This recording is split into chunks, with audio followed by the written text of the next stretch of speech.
ஏன் கர்த்தரோட வார்த்தையை நான் அவ்வளோ ஹானர் பண்ணணும் அப்படின்னு கேட்டீங்கன்னா, மத்தேயு 24:35 சொல்லுது, வானமும் பூமியும் ஒளிந்து போகும், என் வார்த்தைகளோ ஒளிந்து போவது இல்லை அப்படின்னு கர்த்தர் சொல்றார். யோசிச்சு பாருங்க, நம்ம வாழுகிற பார்க்கிற இந்த வானம் பூமி கூட ஒரு நாள் ஒளிந்து போயிடும், ஆனா என்னுடைய வார்த்தை ஒளிந்து போகாது அப்படின்னு கர்த்தர் சொல்றார். கர்த்தர் நேற்றும் இன்றும் என்றும் மாறாதவரா இருக்கிறார்னு வேதம் சொல்லுகிறது.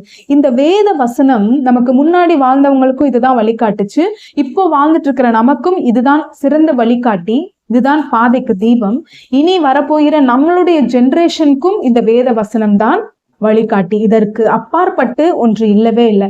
அதனாலதான் இந்த வேத வசனத்தை நம்ம பிடித்து கொள்ளணும், இந்த வேத வசனத்தை பற்றி கொள்ளணும், இந்த வேத வசனத்தை ஹானர் பண்ணணும், கனப்படுத்தணும், இதை வாசிக்கணும், இதை தியானிக்கணும், இதன்படி நடக்கணும்.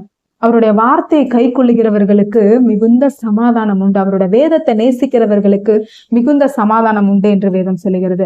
நம்ம வாழ்க்கையில கர்த்தர் நம்மளை விசாரிக்கணும்னா நாம அவரோட சமூகத்துல காணப்படணும், அவரோட வேதத்தை அன்னதினமும் நம்ம வாசிக்கணும், தியானிக்கணும், அதன்படி நடக்க வேண்டும். அப்படி நம்ம செய்யும் பொழுது நம்ம வாழ்க்கையில நம்ம சமாதானத்தோடு காணப்பட முடியும். அவர் நம்மை விசாரிக்கிற தேவன், எல்லாவற்றிலும் நம்மை விசாரித்து நம்மை வழி நடத்துகிற ஒரு நல்ல தகப்பன் நம்மோடு கூட இருக்கிறார்.